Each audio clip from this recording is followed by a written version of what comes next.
Media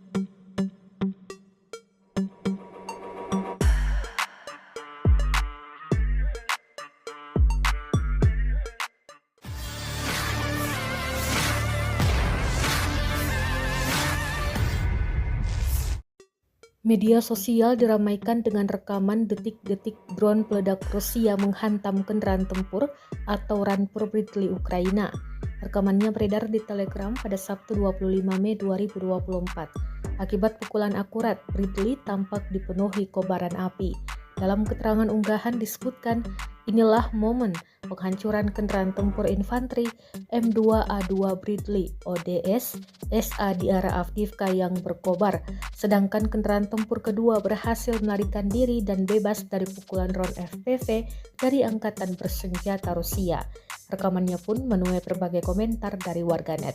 Diketahui Bridley adalah platform kendaraan tempur lapis baja yang dirancang untuk mengangkut personel infanteri. Kendaraan tempur ini juga punya peran tambahan sebagai pengintai dan memberikan tembakan perlindungan untuk menekan musuh.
Download Tribun X sekarang, menghadirkan lokal menjadi Indonesia.